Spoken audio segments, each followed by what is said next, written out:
frequentemente demonstram desinteresse pelas outras crianças. Em termos budistas, tal preocupação é chamada de Kishimojin. Kishimojin é um demônio feminino a respeito do qual o budismo conta que criou suas filhas, alimentando-as com crianças dos outros. Kishimojin e suas filhas representam as mulheres malvadas de caráter furioso. Nos ensinos prévios, a Sutra de Lótus.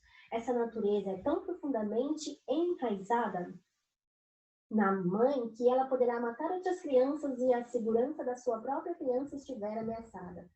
Por essa razão, a solução dos intelectuais sobre os homens efeminados não teria utilidade nenhuma. Ao contrário, espero sinceramente que as mulheres penetrem no mundo como pacifistas.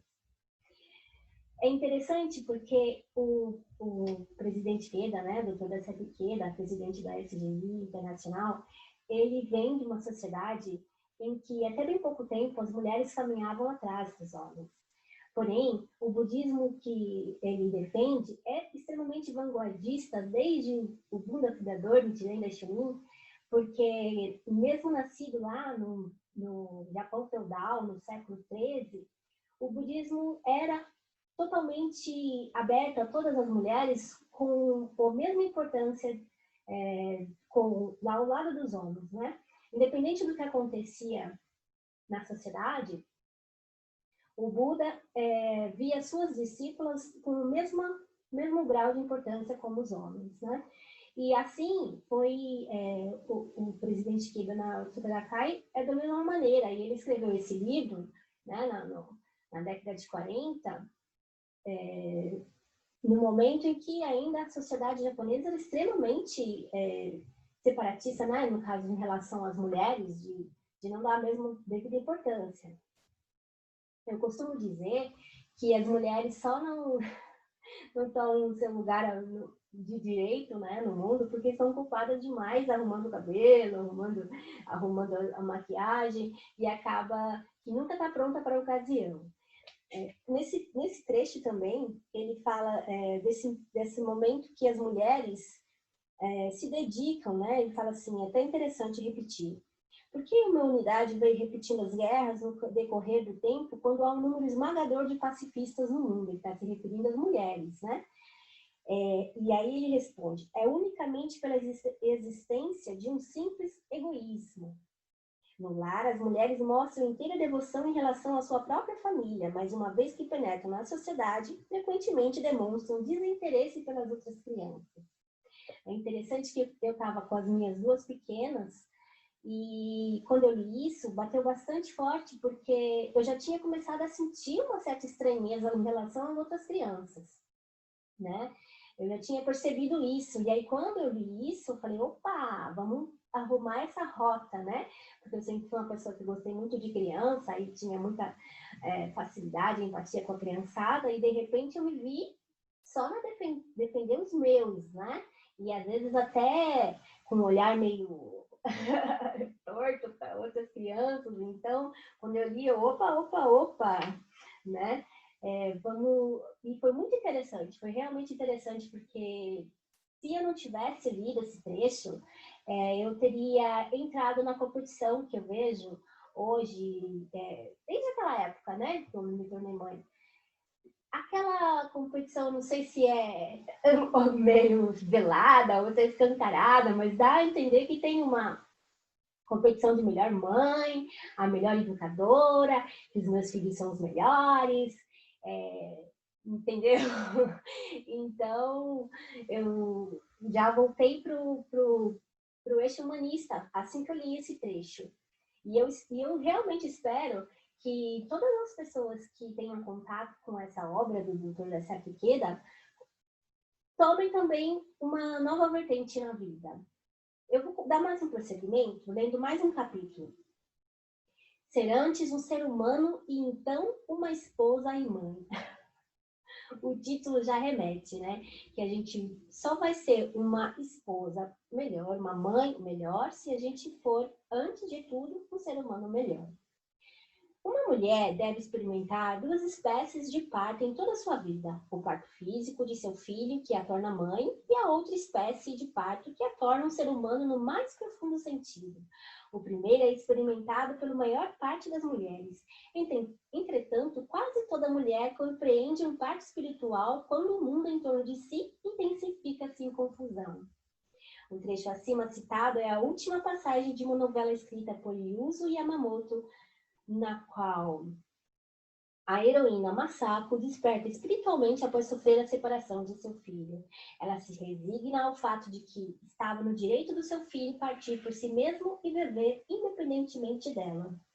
Essa experiência é o segundo parto de Masako, o início de sua nova vida. Previamente, ela suportara as penúrias de educar seu filho sozinha após a morte de seu marido. Quando seu filho cresceu, este deixou o lar e associou-se ao movimento ideológico, destruindo todos os seus sonhos.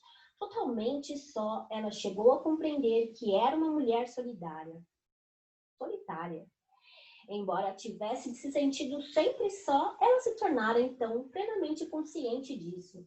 As dores do trabalho acompanhando seu segundo parto eram muito mais terríveis e mais intensas do que aquelas que sentira quando dera à luz a seu filho.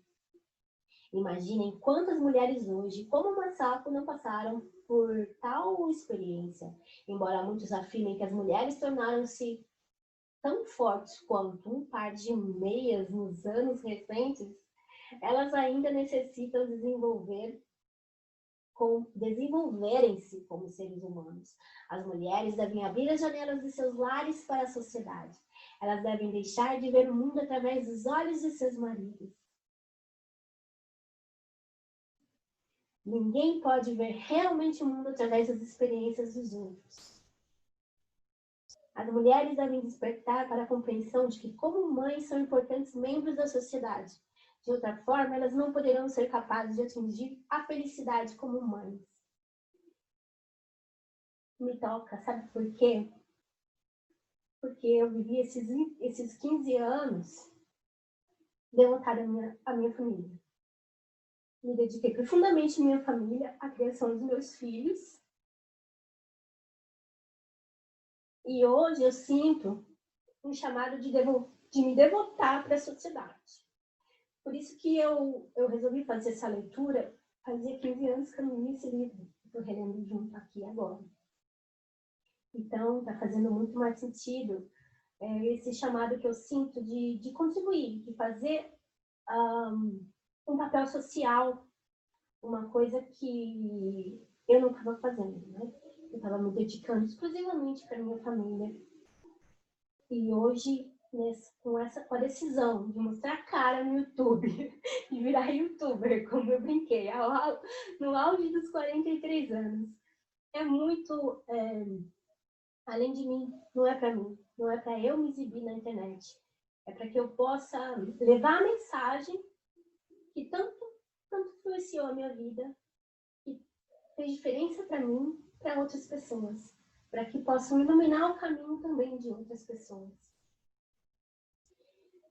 Bem, não sugiro meramente que as mulheres devam tornar-se membros da sociedade graças a uma profissão. Os problemas do mundo não podem ser resolvidos dessa maneira.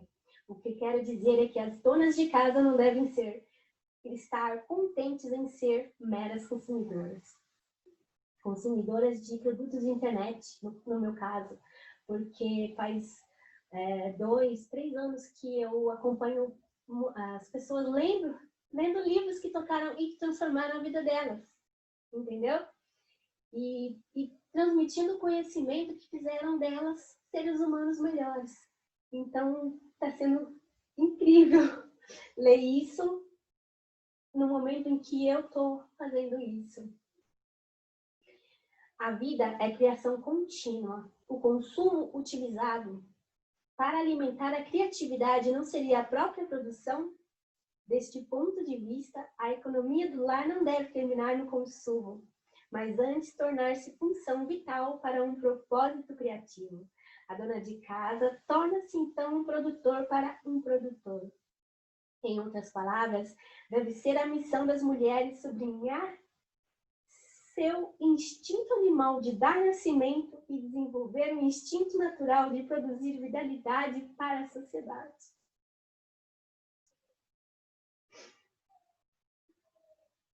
Lindo, né? Muito lindo. É o que eu tenho falado nas minhas redes sociais ultimamente, sabe? Porque a gente tem que dar voz a quem tem um coração para mostrar.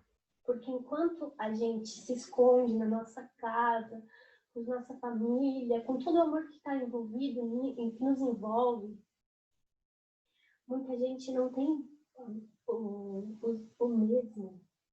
E não tem... E está se sentindo desesperançoso, está envolto, tá achando que o mundo só tem maldade, que só tem gente má, porque é só o que ele vê, entende? Então, eu tenho pedido nas minhas redes sociais para o pessoal sair do casulo, para mostrar a contribuição que tem para a sociedade.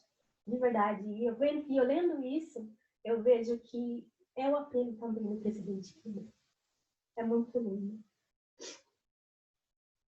Muitos anos atrás, 3 virtudes compreendiam os princípios de governar o caminho da vida de uma mulher: submissão aos pais, casamento, obediência ao marido e, depois do envelhecimento, submissão aos filhos. Essas virtudes tensionavam manter uma sociedade feudalística, através da submissão das mulheres, tomando partido de sua fraqueza, a ausência de autoconfiança. É, entretanto, evidente que essas 3 virtudes falharam em trazer felicidade às mulheres. Hoje, deveriam ser feitos esforços para rejeitar a atitude feminina de dependência e encorajar as mulheres a levantarem-se sobre os próprios pés. Nossa era exige que as mulheres compreendam que são seres humanos antes de meras esposas e mães. Seus lares, que uma vez funcionaram como castelos, devem agora funcionar como aeroplanos, aqueles nos quais ambos voam e flutuam, utilizando a versatilidade na sociedade. A verdadeira revolução familiar será concretizada através do despertar das mulheres para estas conclusões. Que lindo, né, gente? Bom, eu acho que eu estou um pouquinho emotiva demais hoje. Eu vou continuar amanhã. Por hoje é só, amanhã eu continuo. Até mais.